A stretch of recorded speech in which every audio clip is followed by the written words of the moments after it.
Bonjour à toutes et à tous.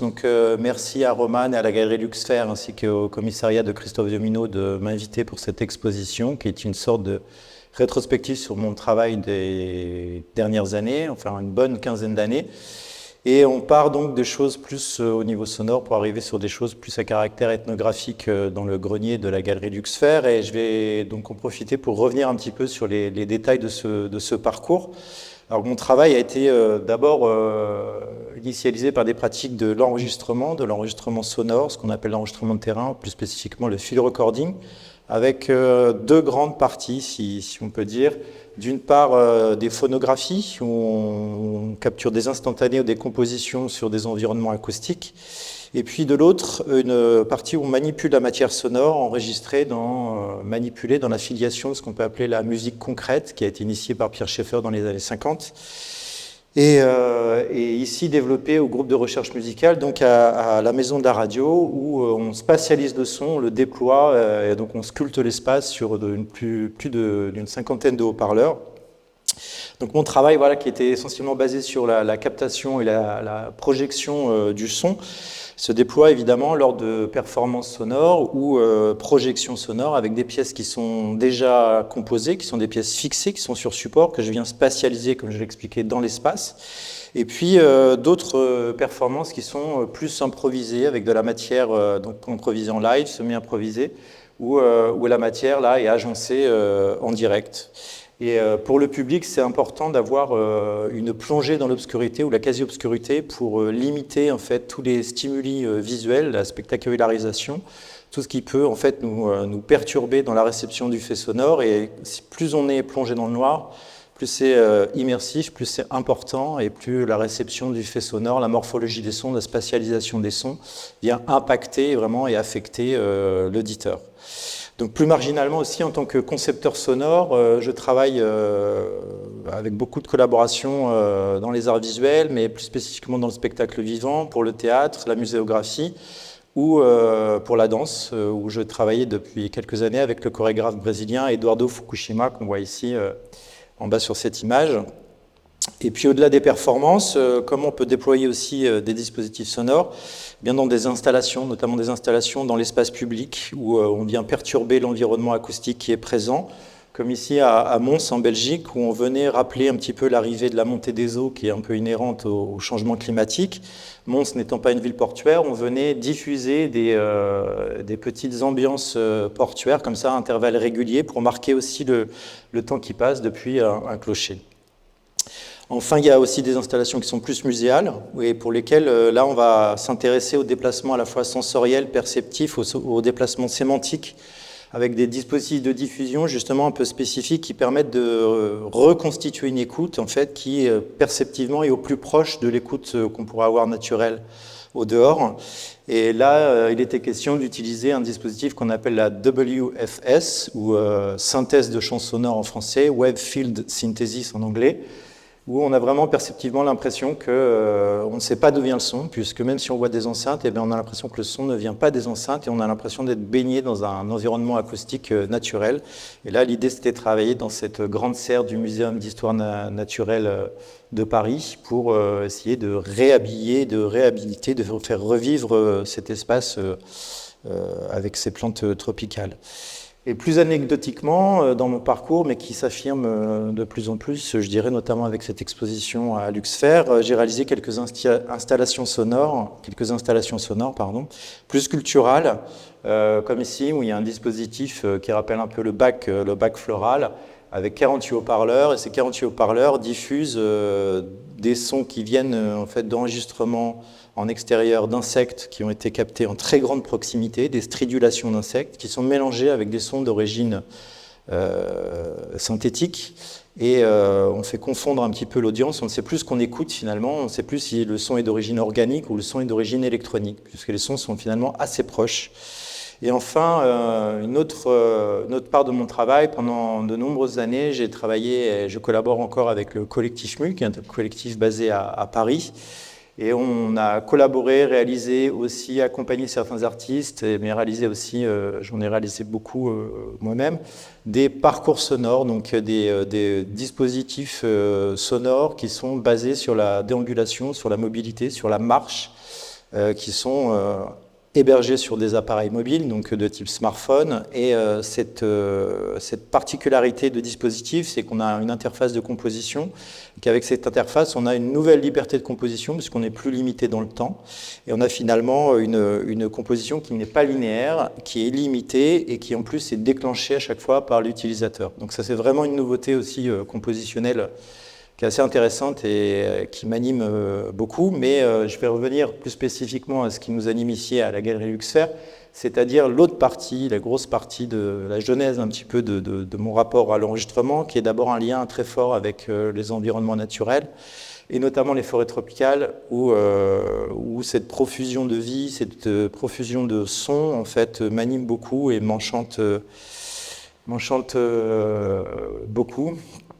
Et donc voilà, j'ai parcouru certains écosystèmes assez riches en biodiversité de cette planète, notamment là, je suis au Costa Rica, dans une forêt atlantique. Ici, c'est au Laos, dans une forêt de montagne, ou encore ici, encore au Laos, mais sur des dispositifs des maisons qui sont sur la canopée. Donc l'idée, c'était d'enregistrer la canopée, d'enregistrer aussi le sol pour voir un peu les différences acoustiques. Il y a forcément un intérêt aussi scientifique, en plus de l'intérêt sonore, artistique ou musical dans ces voyages, et pour lesquels j'utilise différents dispositifs. Alors il y a les dispositifs aériens, les microphones aériens que tout le monde connaît, il y a des microphones qui sont plus spécifiques, les hydrophones, qui enregistrent sous l'eau, et puis des dispositifs électromagnétiques pour enregistrer le rayonnement électrique notamment, ou des dispositifs solidiens qui vont venir chercher ce qui vient frotter le petit disque que l'on voit là, qui est un disque piezo. Et là, j'enregistre donc les fourmis champignonistes d'Amazonie. C'est un dispositif que j'ai utilisé pour une des installations sonores dans l'exposition de Luxfer. Voilà, donc d'autres dispositifs encore, voilà, qu'on vient accrocher aussi parfois ou disposer. Là, c'est encore une fois un des enregistrements de fourmis. Dans une fourmilière, on a un hydrophone qui est posé à l'intérieur de la fourmilière. Et donc, pour revenir vraiment sur ce qui fait le socle de cette exposition, c'est principalement un attachement depuis plusieurs années maintenant avec le Brésil, et plus principalement avec l'état du Rondônia qu'on voit sur la carte. Donc, l'état du Rondônia, c'est un petit état du sud-ouest de l'Amazonie, qui a été très fortement déforesté les dernières années, dans les années 70 et 80, et que j'ai connu en 2019. Voilà, ce qui m'a amené ici donc à connaître ce territoire, et plus spécifiquement le territoire amérindien du peuple Païter-Souri. Avant tout, c'est un intérêt pour les animaux, notamment un amour pour les oiseaux que j'ai depuis enfant. Et là, j'ai rencontré un ornithologue qui est devenu un ami. Cet ami, c'est Carlos Tuyama, qui a réalisé une très belle photo de drone à partir d'un drone scientifique dans le grenier. Et au départ, on voulait enregistrer et voir un des grands symboles de l'Amazonie, qui est l'aigle arpique, un des aigles les plus puissants au monde, et qui niche dans les grands massifs forestiers. Et voilà, il faut savoir que dans les grands massifs forestiers, il y en a de moins en moins, puisque aujourd'hui, avec cette déforestation, notamment, donc, comme je le disais, dans l'état du Rondônia, les grands massifs forestiers sont principalement soit des terres protégées, il y en a assez peu, soit des terres indigènes. Et là, on voit par exemple à droite donc voilà, la puissance de la cerf de harpie, qui est vraiment un rapace très puissant. Vraiment, c'est un symbole de beaucoup de communautés amérindiennes en Amazonie. Et puis à droite, on a les restes d'une carapace de tatou, qui est un animal, un mammifère qui est plutôt inféodé aux espaces ouverts. Et c'est une proie que la harpie ne chassait pas initialement. Donc on voit qu'elle est contrainte de s'adapter un petit peu au changement de territoire. Et voilà un petit peu à quoi ressemble l'Amazonie si on n'est pas dans une terre protégée ou si on n'est pas dans une terre indigène. Eh bien, c'est un peu quelque chose qui s'apparente plutôt à un paysage très très ouvert, voire limite un petit peu désertique, où il y a très peu de biodiversité. C'est une campagne très très ouverte. Voilà. Donc la terre indigène du 7 septembre, on le voit aussi là, c'est une photo de Google Maps, où on voit bien qu'elle est complètement encerclée par une fragmentation du paysage. Tout ce qu'on voit en vert clair, évidemment, ce sont des champs, c'est des petites poches noires, c'est ce qui reste de la déforestation. Donc il y a vraiment cette côté d'insularisation. Vraiment, c'est une île de forêt préservée parce qu'une communauté indigène la protège et y vit. Et donc on le voit ici encore mieux sur cette carte, l'état du Rondônia, tout ce qui est en rouge, c'est des choses qui ont été complètement déboisées dans les années 70 et 80, et la petite flèche, c'est où est le territoire donc, des Païters-Souris. Donc les Païters-Souris, c'est un territoire de maintenant à peu près 250 000 hectares de forêt, et on y retrouve encore toute la grande faune amazonienne, des jaguars, des anacondas, des grands singes, etc. Voilà. Donc cette terre indigène est délimitée, elle a été délimitée assez tard, en 1976, et son homologation ne date que de 1983. On voit ici plusieurs terres indigènes dans l'état du Rondônia. On voit bien que toutes ces aires préservées le sont parce que des gens y vivent et que ces gens ils sont menacés aujourd'hui. On a vu les dévastations qu'a fait le gouvernement Bolsonaro, mais voilà, c'est encore aujourd'hui très prégnant. Il y a encore de la colonisation agricole, il y a encore des invasions de territoire, et c'est assez problématique. Là, on a une photo contextuelle un petit peu des années 70. Il faut savoir que ce territoire des Païters-Souris, initialement, il était beaucoup plus vaste, il était beaucoup plus grand, il s'entendait même sur l'état voisin du Mato Grosso. Et puis là, on a une vision un petit peu de à quoi ressemblait le village au moment du contact, puisque c'est un peuple qui a été contacté par donc, la société brésilienne en 1969, donc vraiment à l'aube des années 70. Et il y a eu vraiment une vague d'acculturation qui a été assez rapide, puisque donc, quelques années après le contact, d'abord, il y a eu un fort impact épidémiologique, puisqu'ils ont souffert de maladies apportées par les Blancs. Donc il y a un tiers de la population qui a disparu dans les premières années. Et puis après, évidemment, ils ont été évangélisés. Aujourd'hui, il n'y a plus de chamans, il n'y a plus de pagés, comme on dit, qui officient dans les villages des communautés païtères. Par contre, aujourd'hui, voilà, la population s'est reconstituée. Il y a à peu près 1300 personnes qui vivent sur ces 250 000 hectares de forêt. Et leur nom, la terre indigène du 7 septembre, elle fait référence à ce jour, cette année du contact en 1969, le 7 septembre, puisque c'est l'année d'avant où les équipes de la FUNAI, la Fédération de préservation de l'Indien, sont venues faire un camp. Et dans ce camp, voilà, c'est là où le contact s'est effectué en 1968, et ils ont établi le camp le 7 septembre 1968.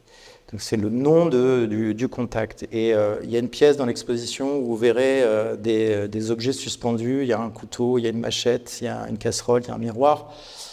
Cette pièce, elle fait référence justement au contact, puisque faut savoir que les équipes de la FUNAI faisaient souvent comme ça pour contacter des populations indigènes qui étaient encore isolées. C'est-à-dire, elles venaient établir un camp, puis à côté du camp, elles savaient où étaient les Indiens, parce qu'elles voyaient des restes de campement. Et près de ces restes de campement, elles venaient suspendre des objets manufacturés, des couteaux, des casseroles, des miroirs, parce qu'évidemment, les Indiens n'avaient pas ces objets, ils étaient assez friands de ces objets, donc ils venaient le jour d'après récupérer ces objets. Parfois, ils laissaient aussi des cadeaux comme des flèches ou des arcs, et le contact se faisait un petit peu comme ça. Donc ce contact, il y a à la fois l'entrée fracassante des souris dans la modernité, il est très ambivalent, quoi. Donc on travaille aussi sur cette question de l'ambivalence, à la fois dans l'enregistrement de terrain, dans la pratique de collecte. C'est aussi ce que je voulais venir travailler avec cette exposition, c'est de montrer que la position de l'artiste et la position du collecteur, la position de l'ethnographe, elle est aussi toujours ambivalente. Il y a toujours une question d'appropriation, une question de compromission qu'on va voir dans certaines pièces. Voilà, donc encore un plan d'une grande maloca du premier village Païters-Souris en 1969. Et puis quelques photos au moment du contact. Voilà, donc à quoi ressemblaient les Païters-Souris. Donc Païters, ça veut dire nous-mêmes, hein, c'est une autodénomination. Et la première piste d'atterrissage, qui était le premier accès en fait à cette terre indigène, c'était par avion. Et dans la pièce documentaire qu'on a dans le grenier, enfin, qui est une première émanation plastique d'un documentaire que je co-réalise avec Aloïs Guénard, où on était justement encore dans des villages à faire des entretiens en juin dernier. On nous racontait que ce bruit de l'avion est un souvenir très très prégnant, un souvenir sonore assez fort de cette arrivée des Blancs dans la communauté. Voilà, donc les invasions de territoires, elles ont continué dans les années 80 et puis elles ont été favorisées parfois par l'administration locale et elles ont été effectuées le long de lignes à l'intérieur du territoire, parce qu'on déforeste toujours comme ça, on fait une ligne et puis après on veut faire des lignes horizontales et puis on déforeste des parcelles de forêt, parfois on clôture, parfois on met des vaches et puis après on dit que c'est à nous et puis après l'administration locale parfois elle avalise le fait qu'un blanc s'approprie comme ça, un colon agricole s'approprie des territoires. Donc les villages, finalement, après le contact, se sont dispersés le long de ces lignes pour protéger des invasions du territoire. Et donc ces villages qu'on appelle aldéas, voilà, on les voit bien ici répartis. Et les points rouges correspondent aux villages que l'on a visités en juin dernier avec Héloïse pour le documentaire. C'est un documentaire qui est... Là, vous avez vraiment la primeur dans l'exposition des premiers extraits, puisque c'est un documentaire qui n'est pas encore monté, qui va être monté cette année 2024, qui sortira en 2025. Et donc on a réalisé un bon nombre d'entretiens, et voilà à quoi ressemble maintenant le territoire, plus spécifiquement le village de l'Aldea Nové où nous étions, avec le centre culturel Wabo Pacob où nous avons résidé, et dans lequel on a fait encore des enregistrements de terrain, mais plus spécifiquement cette session-ci, évidemment des entretiens. Une vue du village, toujours de l'Aldea Nové, donc voilà, donc ce village qui était anciennement un village de colons et qui maintenant est un village qui sert à protéger des éventuelles invasions de territoire pour la colonisation agricole. Notre vue d'un village qui est là, le village de La Petania. La Petania, c'est un village qui est assez important aussi parce qu'il y a le cacique qui est assez médiatisé, qui s'appelle Almir Souroui, qui y réside, et sa fille est aussi assez médiatisée. Elle défend beaucoup le droit des populations indigènes au Brésil. Elle s'appelle Chay Souroui. Vous avez peut-être eu l'occasion de la voir sur les déclarations de la COP26, par exemple. Et puis quelques scènes du quotidien, donc de juin dernier, pour vous montrer un petit peu, voilà, où nous étions. Héloïse Guénard qui est en train de travailler sur les entretiens. Et puis il faut savoir quand même que moi, sur les sessions précédentes, ce territoire, je le connais depuis 2019, donc c'est vraiment une filiation depuis cette première rencontre avec Carlos Tuyama, cet ornithologue qui est devenu un ami, et puis les gens que j'ai commencé à rencontrer depuis 2019. Eh bien, se sont liés des liens d'affection, d'amitié. J'ai aussi réalisé plusieurs ateliers les sessions précédentes. Là, on voit quelques images d'ateliers d'initiation pour expliquer un petit peu aussi ce que je faisais sur ce territoire. C'est-à-dire là, on est dans l'école du village de la Linea Nové. Donc on a des écoutes les yeux bandés où on essaye de faire reconnaître aux élèves les marqueurs sonores de leur territoire, hein, les animaux que j'avais précédemment enregistrés. Donc un petit jeu un peu ludique comme ça de reconnaissance. Il y a aussi des pratiques de dessin où ils essayent de dessiner en fait quels sont les marqueurs sonores, encore une fois les marqueurs identitaires de leur culture et de leur environnement sonore. Et puis évidemment une initiation à la pratique de l'enregistrement de terrain avec de la manipulation des outils.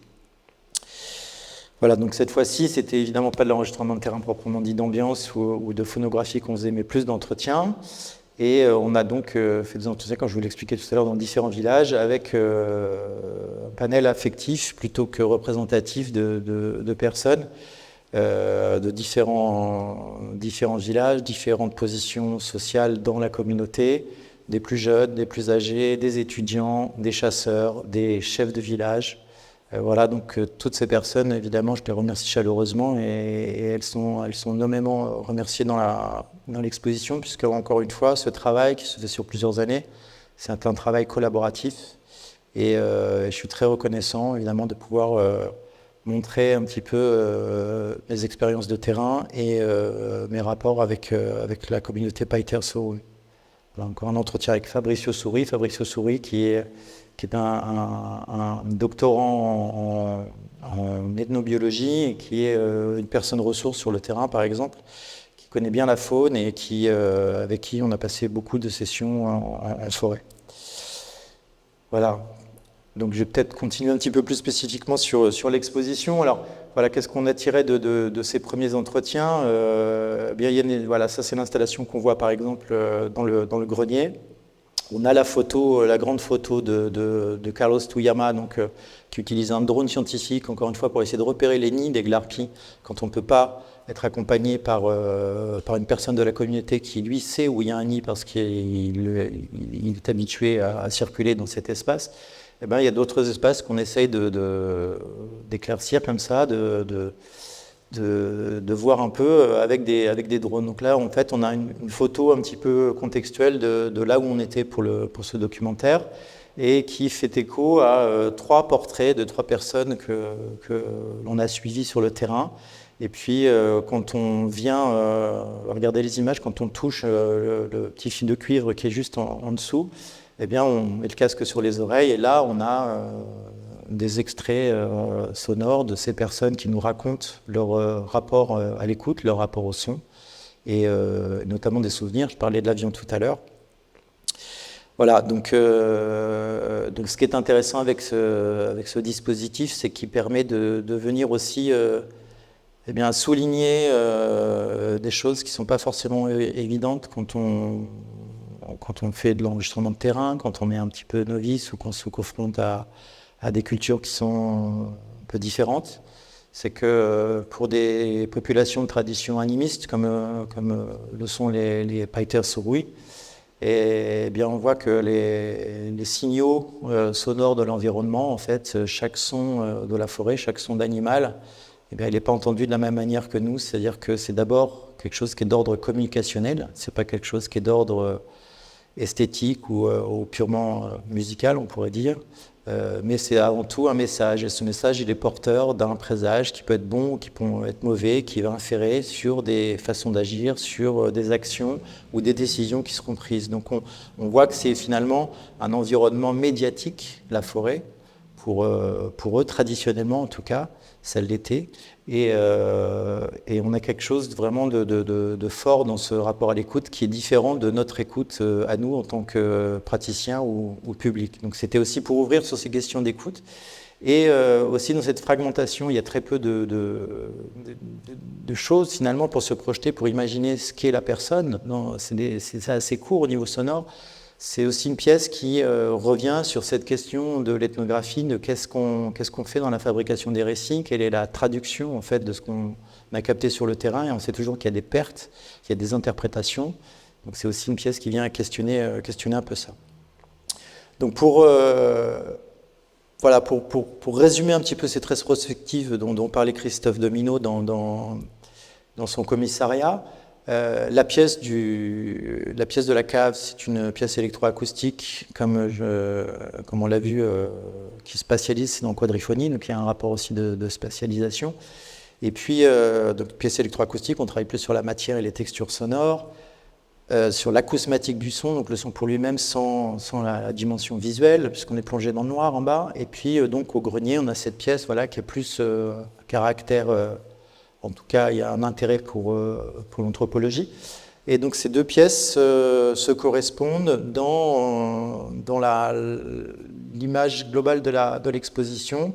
Et cette image globale de l'exposition, c'est là où je voulais en venir, c'est que pour moi, elle fait aussi une scission, en tout cas une transition avec ce que je faisais avant, c'est-à-dire qu'elle vient positionner une pratique qui est toujours basée sur la collecte, sur l'enregistrement, mais qui va prendre des formes plus sculpturales, plus objectales. Il y a de la vidéo, il y a de la photographie, il y a des ready-made, il y a des transformations de matière trouvées sur le terrain. Et voilà, donc cette question de l'enregistrement, aujourd'hui, moi je la conçois non plus que comme un enregistrement sonore, mais vraiment comme quelque chose qui serait d'ordre d'une inscription mémorielle et affective d'une relation à un terrain et de cette confrontation à l'altérité et qu'est-ce qu'on en fait comme transformation, qu'est-ce qu'on raconte, sachant qu'on raconte aussi les mêmes écueils que dans l'enregistrement de terrain. Il y a des problèmes d'appropriation dont je parlais tout à l'heure, il y a la question des coloniales, il y a la question de la compromission de l'artiste. Je ne parle pas du tout au nom des souris, je parle juste, moi, de ma relation spécifique, intime à ce terrain et à ces personnes que j'ai rencontrées. Je ne vais jamais parler en leur nom, je donne des éléments contextuels, mais c'est tout. Et c'est là où peut-être des pièces plus culturelles, même si elles sont sonores et parfois elles sont muettes, elles peuvent raconter ces mêmes tensions qu'on a dans ce statut de l'archive, ce statut du document, qui a fait signal sur la question du bruit, qui a fait ériger des discours et des façons de voir le monde qui aujourd'hui sont déconstruites. En tout cas, il y a un effort de déconstruction qui est heureusement fait. Et l'idée, c'était de mettre en espace des choses récoltées sur le terrain, qui n'étaient donc pas forcément sonores, mais qui racontaient ces mêmes tensions. En tout cas, qui ouvraient sur des questionnements. Donc, par exemple, il y a une pièce qui, là, pour le coup, est une installation sonore, qui est basée sur la spoliation systématique du travail des autres. Et ce travail des autres, qui a été longtemps, évidemment, le travail des Amérindiens, qui a été spolié ou qui a été obligé par les colons. Et là, plus spécifiquement, moi je suis venu voler des feuilles de fourmis qu'on voyait tout à l'heure, les fourmis qui découpent des petites feuilles, voilà, les fourmis champignonistes, elles vont découper des feuilles, puis elles les ramènent comme ça pendant des très longues processions dans leur colonie, et puis elles vont laisser ces feuilles sur des grands tas comme ça, et puis il y a un champignon qui va se développer. Ce champignon ne peut se développer que dans ces fourmilières, et les fourmis vont pouvoir se nourrir de ce champignon qui va digérer la cellulose des feuilles.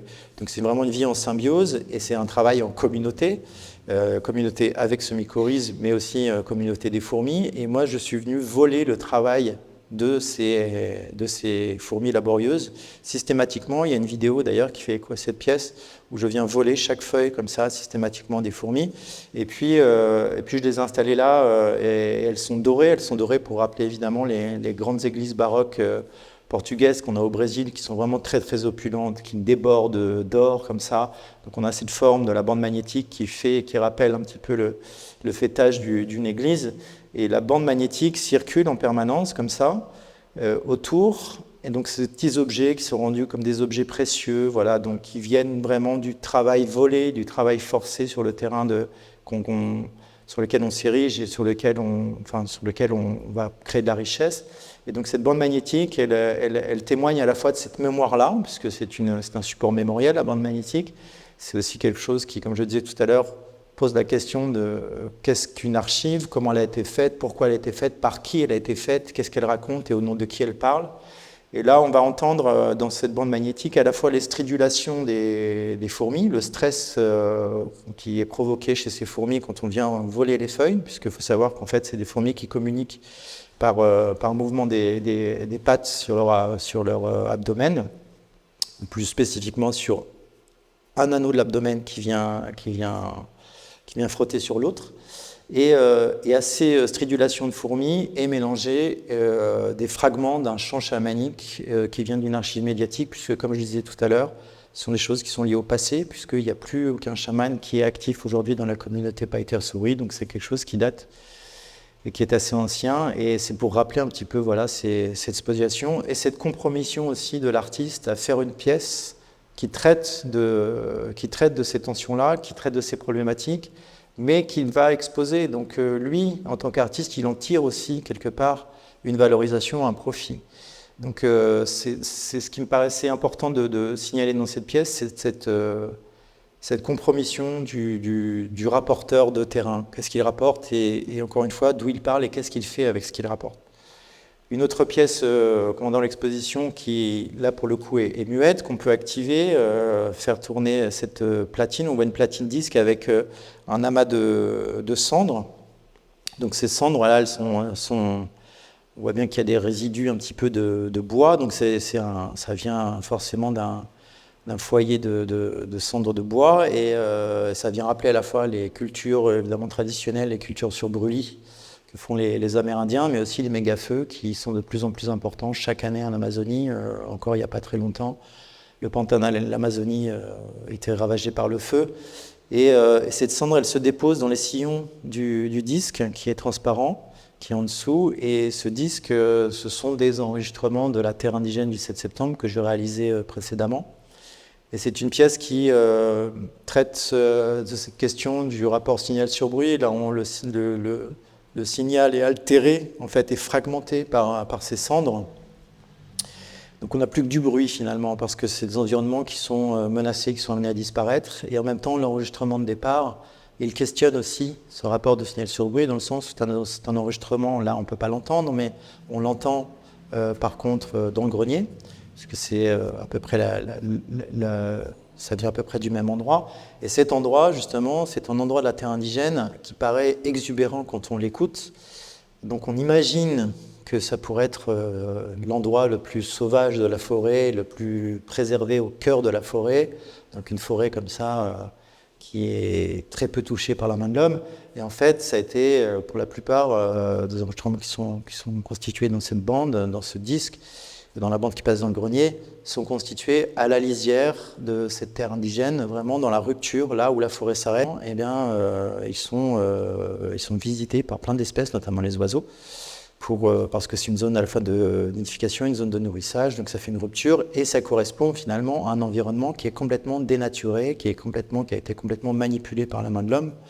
Et donc c'est pas du tout l'écueil, c'est pas du tout cette image, cette image de forêt préservée, etc. Donc, pourquoi je vous raconte ça? Parce que souvent, les enregistrements de terrain, souvent les documents ethnographiques se posent comme ça, comme une vérité, et il y a tout un imaginaire qui est charrié derrière. Et là, c'est ce qui est contredit un petit peu, c'est-à-dire qu'on vient faire signal d'un endroit qu'on va montrer comme un endroit qui serait préservé, idéalisé, etc., essentialisé, naturalisé, alors qu'en fait, la réalité, elle est tout autre. Donc cette question du signal sur bruit, cette question de la sonde qui vient perturber le signal, en fait, c'est la question de qu'est-ce qu'on a fait comme choix et qu'est-ce qu'on va dire comme discours. Voilà. Et puis donc, pour les entendre, ces sons qui sont sur le disque, il faut monter au grenier, voilà, à côté de la pièce plus ethnographique issue du documentaire radiophonique avec Héloïse Guénard. On a donc ce grand rouleau de papier et puis on entend ces sons.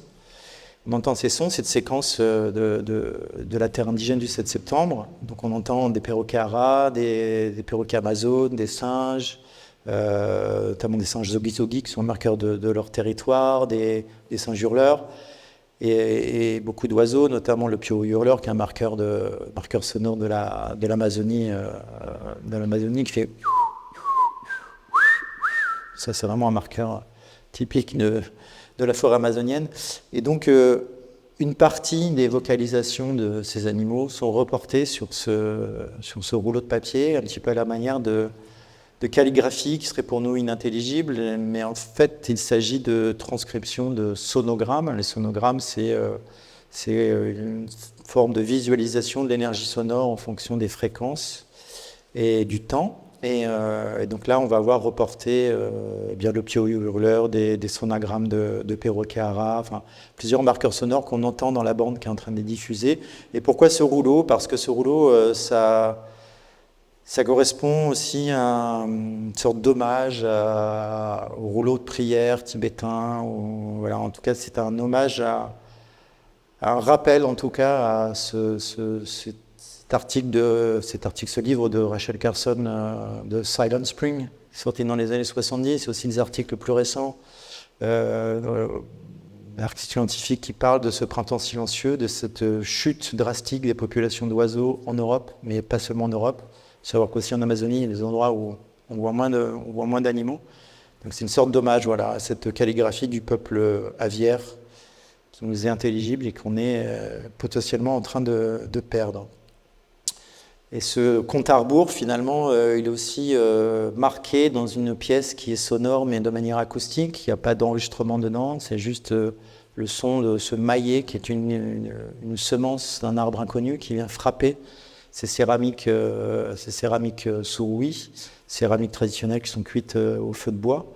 Et donc, il y a ce plateau qui tourne et ce maillet qui vient frapper comme ça. Et de temps en temps, on entend un petit son. Et ce petit son crée un rythme, crée une sorte de compte à rebours, voilà, de métronome du temps qui passe et jusqu'à quand ces cultures vont pouvoir se maintenir avec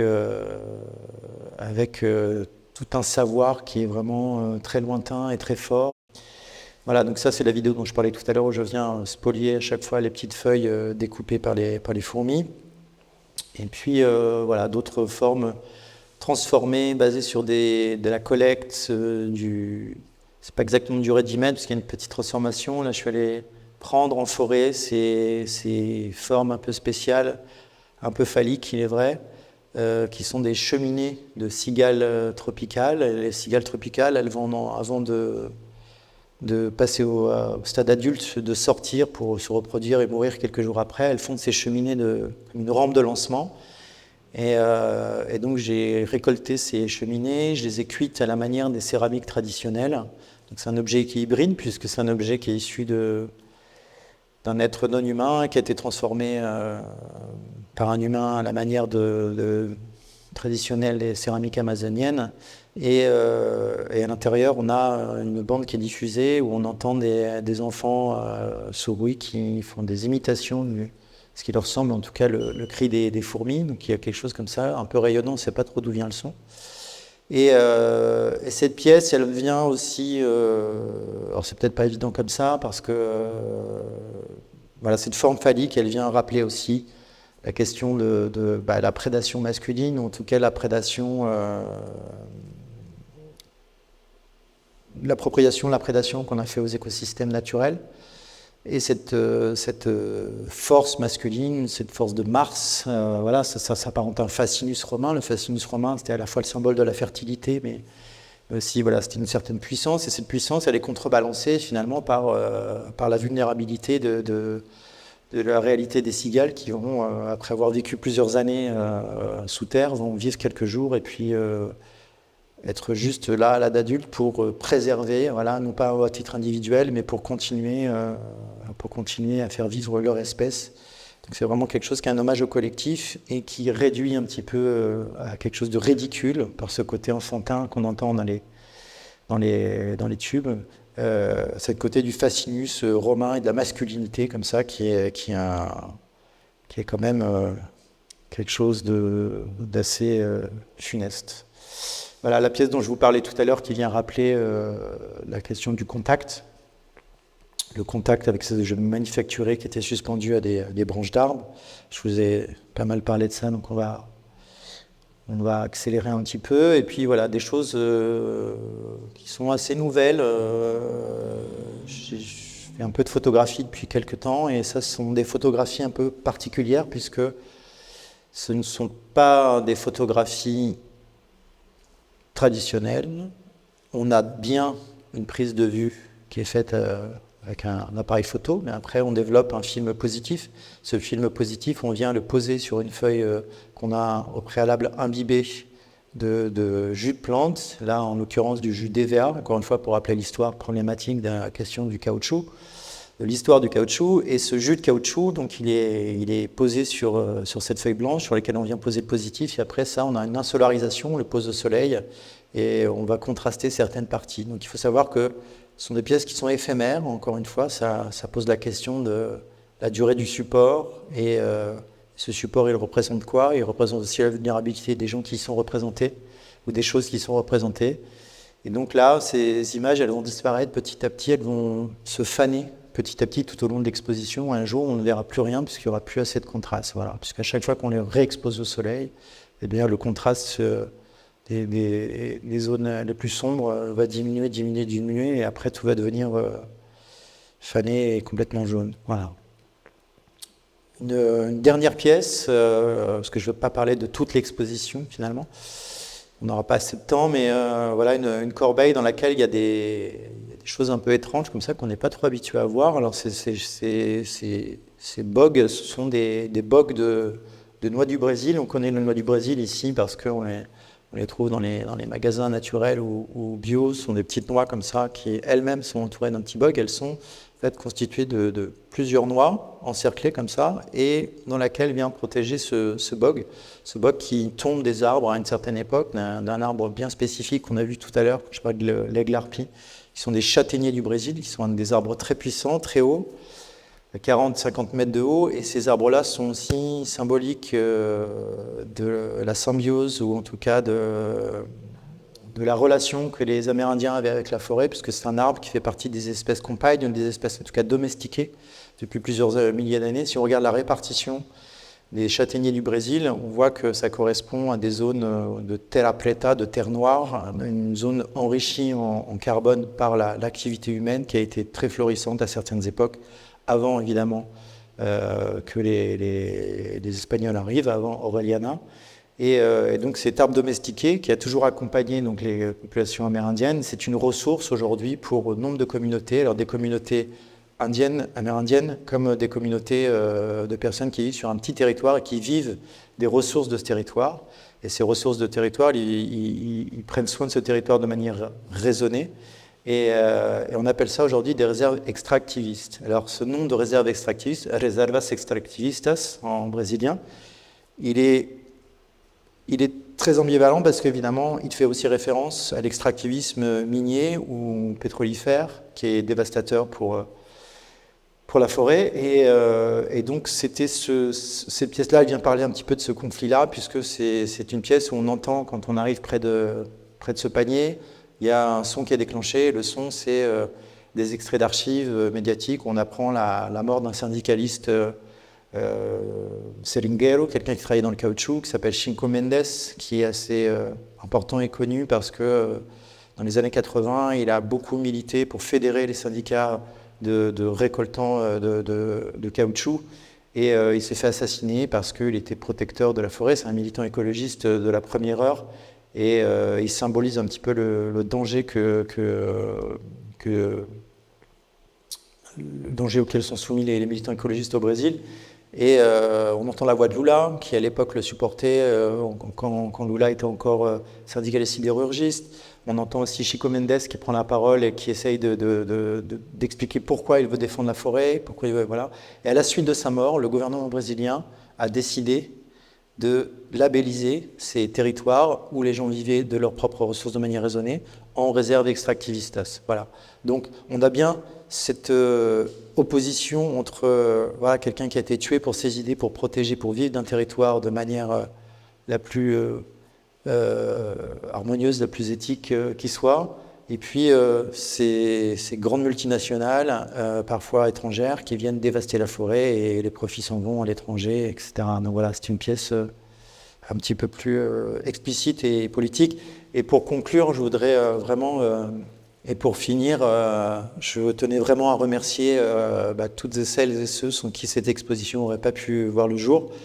Évidemment, la Galerie Luxfer et Roman et Christophe Domino pour le commissariat, que je remercie chaleureusement, mais surtout aussi les personnes que j'ai rencontrées sur le terrain. Merci.